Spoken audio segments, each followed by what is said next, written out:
अस्सलामु अलैकुम वरहमतुल्लाहि वबरकातुहू। Hi dear students, how are you. उम्मीद है स्टूडेंट्स आप सब खैर से होंगे और स्टेटिस्टिक्स के इन लेक्चर्स को एंजॉय कर रहे होंगे। स्टूडेंट्स आज है यूनिट नंबर 3 में लेक्चर नंबर 2 और आज के इस लेक्चर में हम नॉर्मल डिस्ट्रीब्यूशन को डिस्कस करेंगे कि नॉर्मल डिस्ट्रीब्यूशन क्या है। लेकिन इसको डिस्कस करने से पहले अगर आप इस चैनल पर नए हैं तो मेरा ये रिक्वेस्ट है कि सबसे पहले आप इस चैनल को सब्सक्राइब करें और साथ ही बेल आइकन को प्रेस करें ताकि हर एक नई वीडियो आपको वक्त पर तरतीब से मिलता रहे। स्टूडेंट्स जैसे कि आपको मालूम है हम कंटिन्यूस प्रोबेबिलिटी डिस्ट्रीब्यूशन शुरू कर चुके हैं और कंटिन्यूस प्रोबेबिलिटी डिस्ट्रीब्यूशन में हमने फर्स्ट नंबर लेक्चर में कंटिन्यूस यूनिफॉर्म प्रोबेबिलिटी डिस्ट्रीब्यूशन को डिस्कस किया है। लेकिन आज हम second number continuous probability distribution normal distribution को डिस्कस कर रहे हैं। नॉर्मल डिस्ट्रीब्यूशन क्या है, ठीक है। तो नॉर्मल डिस्ट्रीब्यूशन जो है ये most common and useful amongst all the distribution. जितनी भी डिस्ट्रीब्यूशंस है उन सब डिस्ट्रीब्यूशंस में नॉर्मल डिस्ट्रीब्यूशन कॉमन और यूजफुल डिस्ट्रीब्यूशन है, क्योंकि इसके बहुत सारी एप्लीकेशंस है। उन एप्लीकेशन की बिना पर ये सब डिस्ट्रीब्यूशन में कॉमन और यूजफुल है। ये नॉर्मल टर्म आप लोगों ने डेली लाइफ में ज़रूर सुना होगा। नॉर्मल क्या है? हम लेट सपोज ये कहते हैं कि पला बंदे का ब्लड प्रेशर नॉर्मल है, यानी एवरेज ब्लड प्रेशर जो लिया गया है वो हमारे पास क्या होता है 120/80, ठीक है। किसी बंदे का ब्लड प्रेशर 120/80 होता है तो हम ये कहते हैं कि इस बंदे का ब्लड प्रेशर नॉर्मल है, ठीक है। और जब इससे बिलो हो तो हम ये कहते हैं कि इसका ब्लड प्रेशर लो है, और जब इससे ज़्यादा हो तो हम ये कहते हैं कि इसका ब्लड प्रेशर हाई है, ठीक है। ये जो 120/80 लिया गया है ये एज ए एवरेज लिया गया है और इसी पर हम कहते हैं कि ब्लड प्रेशर नॉर्मल होता है। तो इसी तरह जो जितनी भी नेचुरल फिनोमिनाज है लाइक एज है, वेट है, IQ, ग्रेड, इनकम एटसेट्रा, ये क्या है, ये टेंड टू नॉर्मल होते हैं।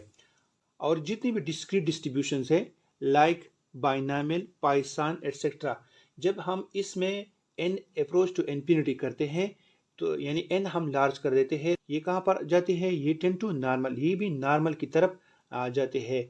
और ये जो n अप्रोच टू इन्फिनिटी होते हैं यानी इन्फिनिटी कहाँ तक, यानी n हम कितना लार्ज करेंगे, तो यहाँ पर n जब ग्रेटर देन और इक्वल टू 30 आ जाए तो ये बाइनॉमियल और पॉइसन जो है ये टेंड टू नॉर्मल होते हैं। और नॉर्मल डिस्ट्रीब्यूशन को गॉसियन डिस्ट्रीब्यूशन भी कहते हैं, ये आप याद रखें, ठीक है। अच्छा स्टूडेंट्स अब आते हैं डिफिनीशन की तरफ, यानी नॉर्मल डिस्ट्रीब्यूशन का डिफिनीशन क्या है। तो नॉर्मल डिस्ट्रीब्यूशन का सिंपल डिफिनीशन ये है, frequency distribution of a random variable are distributed equally about the mean of a distribution. यानी जब हम एक डिस्ट्रीब्यूशन ले लेते हैं और उस डिस्ट्रीब्यूशन का मीन ले लेते हैं, ठीक है, और उस मीन से हम इक्वली डेटा यानी फ्रीक्वेंसी को डिस्ट्रीब्यूट करते हैं तो उसको हम नॉर्मल डिस्ट्रीब्यूशन कहते हैं, ठीक है। और नॉर्मल डिस्ट्रीब्यूशन का PDF यानी प्रोबेबिलिटी डेंसिटी फंक्शन वो है f(x) is equal to 1/2 pi square root sigma into e power -1/2 into x minus mu divide by sigma whole square. और x की लिमिट होगी -minus infinity less than or equal to x less than or equal to infinity तक, ठीक है। और जब हम इस प्रोबेबिलिटी डेंसिटी फंक्शन की बिना पर नॉर्मल डिस्ट्रीब्यूशन का डिफिनीशन करते हैं तो डिफिनीशन कुछ इस तरह होगा, ए random variable x is said to be follow a normal distribution if its PDF f of x is equal to 1/2 phi square root sigma into e power -1/2 into x minus mu divide by sigma whole square. यानी अगर हमारे पास ये random variable continuous random variable हो और ये follow करता हो नॉर्मल डिस्ट्रीब्यूशन के इस PDF को, तो उस रैंडम वेरिएबल को हम क्या कहते हैं, नॉर्मल डिस्ट्रीब्यूशन कहते हैं, ठीक है। और इसके लिमिट होंगे -minus infinity less than or equal to x less than or equal to infinity. और इसमें जो म्यू है इसकी लिमिट होगी -minus infinity less than or equal to mu less than or equal to infinity. और जो सिग्मा है इसकी लिमिट होगी 0 less than or equal to sigma less than or equal to infinity, यानी सिग्मा की लिमिट होगी 0 टू इन्फिनिटी और mu की लिमिट होगी minus infinity two plus infinity और एक्स की लिमिट होगी minus infinity two plus infinity. और इसमें जो फाई है और ये ई है ये कांस्टेंट है, यानी फाई की वैल्यू है 3.14 और ई की वैल्यू है 2.718 एंड 3, ठीक है। और इसकी टू पैरामीटर्स है, एक है म्यू और दूसरा है सिग्मा। और इस डिस्ट्रीब्यूशन को हम सिंपली इस तरह लिखते हैं, x follows normal mu and sigma square, यानी एक्स जो है ये नॉर्मल डिस्ट्रीब्यूशन को फॉलो करता है, जबकि नॉर्मल डिस्ट्रीब्यूशन के टू पैरामीटर्स है, एक है म्यू और दूसरा है सिग्मा स्क्वायर। ये म्यू जो है ये नॉर्मल डिस्ट्रीब्यूशन का मीन रिप्रेजेंट करता है और सिग्मा स्क्वायर जो है ये नॉर्मल डिस्ट्रीब्यूशन का वेरिएंस रिप्रेजेंट करता है, ठीक है। अच्छा स्टूडेंट्स, अब नॉर्मल डिस्ट्रीब्यूशन के प्रॉपर्टीज की तरफ आते हैं और नॉर्मल डिस्ट्रीब्यूशन के प्रॉपर्टीज को डिस्कस करते हैं कि इसके क्या प्रॉपर्टीज है। नंबर फर्स्ट प्रॉपर्टी है कि टोटल प्रोबेबिलिटी हमारे पास क्या होगी, इक्वल टू 1, यानी नॉर्मल डिस्ट्रीब्यूशन के जितने भी वैल्यूज होंगे उन सब वैल्यूज के जब हम प्रोबेबिलिटीज को फाइंड करते हैं और इसको हम टोटल करते हैं, यानी minus infinity two plus infinity हम सभी प्रोबेबिलिटीज को निकालते हैं तो ये इक्वल टू 1 आएगी, यानी टोटल प्रोबेबिलिटी हमारे पास क्या होगी, 1 होगी, ठीक है। नेक्स्ट प्रॉपर्टी है सिमेट्रिकल अबाउट मीन, यानी नॉर्मल डिस्ट्रीब्यूशन जो है ये अबाउट मीन क्या होगा, सिमेट्रिकल होगा, यानी सिमेट्रिक शेप इसका होगा। यानी लेट्स सपोज ये हमारे पास मीन है तो मीन के राइट साइड और लेफ्ट साइड क्या होंगे, दोनों इक्वल होंगे, ठीक है। तो इसलिए इसको हम सिमेट्रिक कहते हैं। और साथ ही आप याद रखें कि इसका जो शेप है ये बेल शेप होगा, यानी बेल की तरह होगा, इसलिए इसको हम बेल शेप कहते हैं, ठीक है। और थर्ड नंबर प्रॉपर्टी है कि मीन इक्वल होगा मीडियन के और मीडियन इक्वल होगा मोड के, यानी तीनों जो है ये क्या होंगे, मीन मीडियन क्या होंगे, ये सेम होंगे। लेट्स सपोज अगर आपसे कोई पूछे कि हमारे पास नॉर्मल डिस्ट्रीब्यूशन का मीन 10 है तो इसका मीडियन क्या है, तो आपने इसका आंसर ये देना है कि इसका मीडियन भी 10 है और इसका मोड भी 10 है, क्योंकि ये इसकी प्रॉपर्टी है कि नॉर्मल डिस्ट्रीब्यूशन का मीन मीडियन और मोड क्या है, ये इक्वल है, ठीक है। नंबर 4 प्रॉपर्टी है नॉर्मल करो एज यूनी मॉडल, यानी जो नॉर्मल करो है इसको हम नॉर्मल करो भी कहते हैं, ये हमारे पास क्या होगा, ये यूनी मॉडल होगा, ठीक है। और यूनी मॉडल का मतलब ये है कि इसमें एक मोड होगा, ठीक है।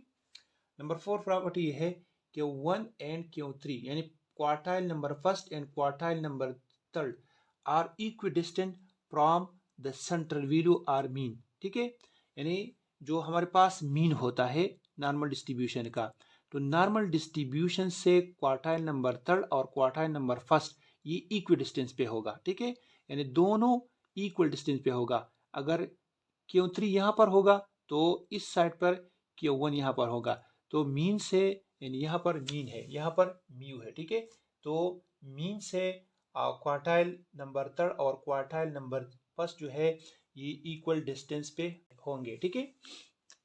नंबर 6 प्रॉपर्टी है नॉर्मल डिस्ट्रीब्यूशन का क्वार्टाइल डिविएशन इक्वल होगा 2/3 सिग्मा, ठीक है। यानी जब हम क्वार्टाइल डिविएशन नॉर्मल डिस्ट्रीब्यूशन का फाइंड करते हैं तो हम क्या करेंगे, हमारे पास सिग्मा होगा तो उस सिग्मा को हम 2/3 से मल्टीप्लाई करेंगे तो हमारे पास क्वार्टाइल डिविएशन आ जाएगा। इसी तरह मीन डिविएशन जो है इसको हम 4/5 को सिग्मा, जो सिग्मा हमें दिया गया होगा उस सिग्मा को हम 4/5 से मल्टीप्लाई करेंगे तो हमारे पास मीन डिविएशन आ जाएगा, ठीक है।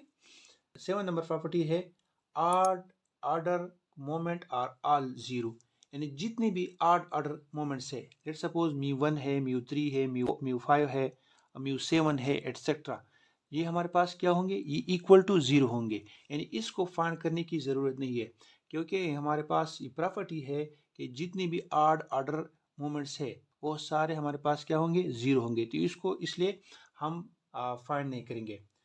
नेक्स्ट नंबर प्रॉपर्टी है property number 8, measure of skewness β1 is equal to 0, यानी मेजर ऑफ स्क्यूनेस, यानी इसको हम β1 से डिनोट करते हैं, वो हमारे पास क्या होगा, इक्वल टू 0 होगा, ठीक है। और मेजर ऑफ आटा से जिसको हम β2 से डिनोट करते हैं, हमारे पास क्या होगा, 3 होगा, ठीक है। यानी β1 जब 0 आ जाए तो इसका मतलब ये है कि ये जो शेप है होगा वो हमारे पास क्या होगा, सिमेट्रिक होगा। और beta two is equal to 3 का मतलब ये है कि ये न ज़्यादा पीक पे होगा और न ज़्यादा प्लेट पे होगा, ये मेसोकार्टे होगा। तो इसलिए ये बीटा टू जो है ये हमारे पास क्या होगा, इक्वल टू 3 होगा। ठीक है। 10 नंबर प्रॉपर्टी है कि हमारे पास यहाँ से यहाँ तक यानी म्यू माइनस सिग्मा से म्यू प्लस सिग्मा तक हमारे पास 68.3% वैल्यूज होंगे। ठीक है। और इसी तरह म्यू माइनस 2 सिग्मा से लेकर म्यू प्लस 2 सिग्मा तक हमारे पास वैल्यू होंगी 95.6% वैल्यू। ठीक है। और इसी तरह म्यू माइनस 3 सिग्मा से लेकर म्यू प्लस 3 सिग्मा यानी यहाँ से लेकर यहाँ तक हमारे पास वैल्यूज होंगी 99.7% वैल्यूज। ठीक है। तो उम्मीद है स्टूडेंट्स आज का लेक्चर नॉर्मल डिस्ट्रीब्यूशन और इसके प्रॉपर्टीज़ आपके समझ में आए होंगे। इंशाल्लाह नेक्स्ट लेक्चर में फिर मुलाकात होगी, तब तक के लिए अल्लाह हाफिज़।